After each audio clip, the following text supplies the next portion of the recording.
Xoş gördük əziz dinləyicilər. Bu günləri Ukraynada keçirilən bir hesabat yığıncağı çox maraqlıdır və bütün dünyanın marağını cəlb eləyib ki, mən deyərdim ki, Avropanı da müəyyən mənada qeyrətə gətirən və Avropanı da inamlı eləyən, Avropanı da gələcəyə inandıra biləcək bu arqumentlər çox önəmlidir.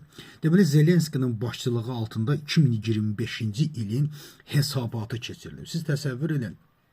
Bu hesabat əsasən dronlarla bağlı keçirilən bir hesabatdır və nəzərə alınıb və bildirilib ki, 820 hədəf 2025-ci ildə 820 hədəfə zərbə endirilib, 240 min hərbiçi öldürülüb, 62 min yüngül texnika, 29 min ağır texnika və 32 min də zərbə puaları və kəşfiyyat puaları məhv edilib. Və bununla yanaşı bilirsiniz ki, bu günləri Ukraynada Müdafiə naziri Mikhail Fyodorov adlı bir cavan oğlan gətirilib.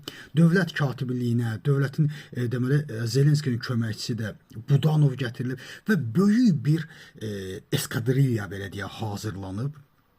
Ondan çox PUA qüvvələri, briqadaları işləyir və bunlar həqiqətən elə bir tərzdə işləyirlər ki, bütün dünyanı heyrətə gətiriblər. Və siz təsəvvür edin, bu günləri Müdafiə Nazirliyi bəyan edir ki, bizim niyyətimiz və bizim hədəfimiz bundan sonra nədir? Bilirsiniz, bu dəfə, yəni 2025-ci ildə çox pik bir hədəfə çatdılar da. Dekabr ayında 30 min hərbiçi öldürülmüşdü, Rusiya hərbiçisi öldürülmüşdü və ilk dəfə olaraq bu 32 minə çatdı. Siz təsəvvür edin, Rusiyanın səfərbər etdiyi qüvvələrlə öldürülən qüvvələr ay ərzində demək ki, bərabərləşdi. İndi Ukrayna Müdafiə Nazirliyinin bildirdiyi, açıqladığı və hədəf götürdüyü məqam bilirsiniz nədir? Bir ay ərzində Rusiyalıların PUAlar tərəfindən öldürülməsini 50 minə çatdırmaq. Siz təsəvvür edin, bu nə boyda bir rəqəmdir.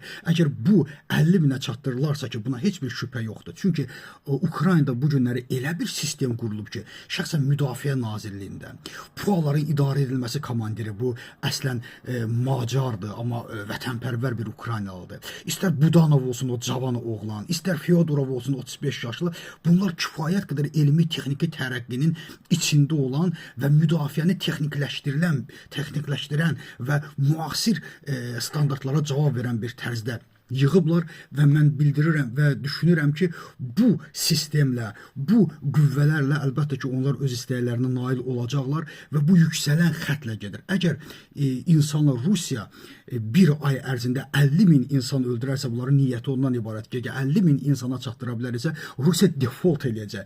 İnsan çatışmazlığı artıq Rusiyada öz sözünü deyəcək və bununla da müharibədə Rusiya tamamilə sınmış ola bilər ki, bu günləri keçirilən məhz 2025-ci hesabatında bu çatdırıldı və çox maraqlı oldu deyə sizə də çatdırdım. Təşəkkür edirəm diqqətinizə görə.